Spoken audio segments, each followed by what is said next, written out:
What if we're missing the biggest ministry opportunity of this season?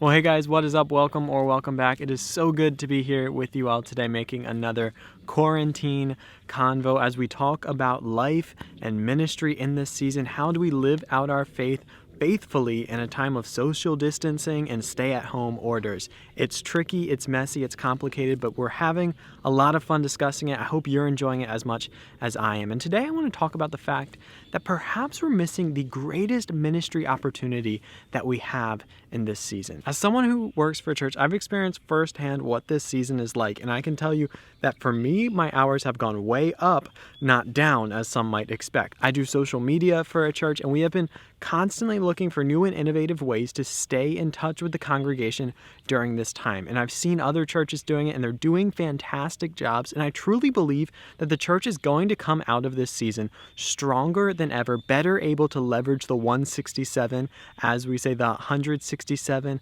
other hours of the week besides the 1 hour that people are in church. I think so much good is going to come out of this in that respect. And that's actually not what I think we're missing. I think we're looking to great tools and great ways and great methods that we can use in this season.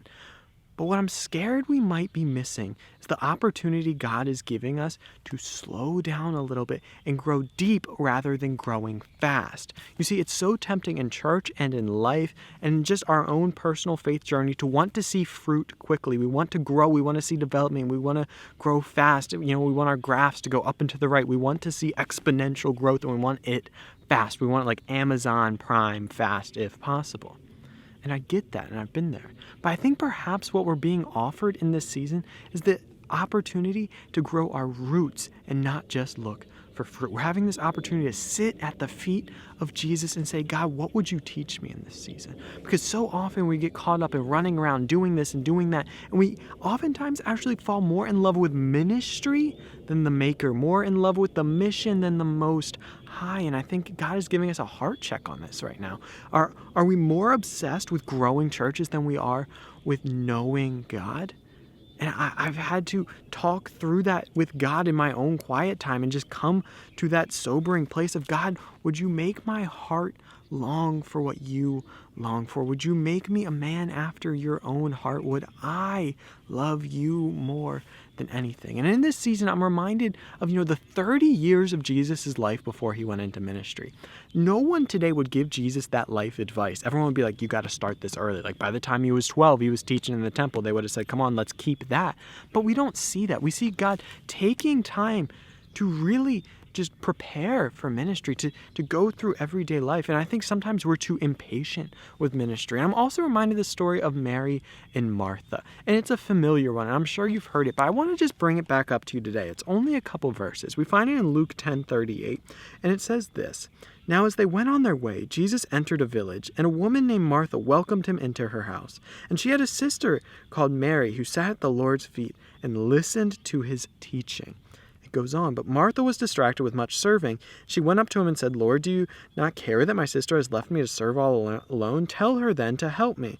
But the Lord answered her, Martha, Martha, you are anxious and troubled about many things, but one thing is necessary. Mary has chosen the good portion, which will not be taken away from her. And I just want to encourage you that for those of us in ministry, or just all of us in our faith journey, we can tend to be Marthas. And I'm not against doing things. We all need the meal to get cooked. We need services to happen. We need those posts to get out for the church. We need to do this and do that and do this and do that. Like, that is definitely part of our spiritual journey. But we also have to have that willingness to sit at the feet of Jesus and listen. And we are being given an unprecedented opportunity to do just that. Chances are you will not have another time in your ministry or in your walk with Jesus in the near future where you will have such a beautiful opportunity to sit at the feet of Jesus and listen. For many of you, you may be facing times where you've been laid off, or you're out of school, or you're out of your normal routine, and you have lots of free time. And we've been talking about this in these quarantine combos. How do we leverage that? We want to leverage that to be Marys, to sit at the feet of Jesus and listen and say, God, what would you have me do? This is a beautiful season for reflection, for thinking about your ministry, for thinking about your life, but most importantly, to search your heart and say, God, would you give me a heart after your own? Would you cause me to love the things that you love? Would you work in me, shape me, create in me a clean heart, God? Would you break my heart for what breaks yours, God? And would you make me a person who loves that which you love? That is the opportunity to do deep work in ourselves that we're given in this season. Not just the surface level of doing things, but that deeper inner work of being conformed to the image of Jesus, to work out our salvation with fear and trembling because it is the Lord who is at work in us. I believe that God wants to work powerfully in your life. I believe that God wants to show you new things about yourself and about himself so that you can love him more. I believe he wants you to sit at his feet and listen in this season so that you could be transformed by it. I believe this could be the most powerful season of your life if you let it. We can all numb ourselves with Netflix or numb ourselves by work, and just doing and doing and doing.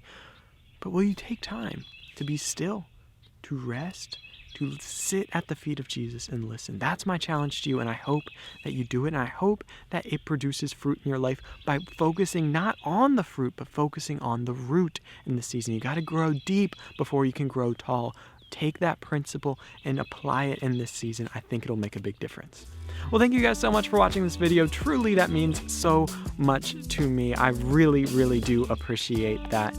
And if you are new to this channel, I want to say welcome. This is Gospel Simplicity, and I'm Austin Suggs, and this is a place where we are passionate about the beautiful simplicity and transformative power of the gospel, which is the good news about Jesus, and trust me, it is the best news the world has ever heard. So if that sounds like something that would interest you, I'd really encourage you to hit subscribe to become a part of what we're doing here on this channel. I am humbled by each and every one of you that watch these videos, that have been sharing them with your friends, commenting.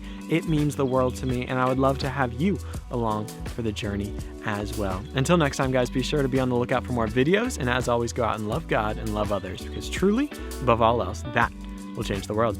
Peace. Love you guys so much. See you next time.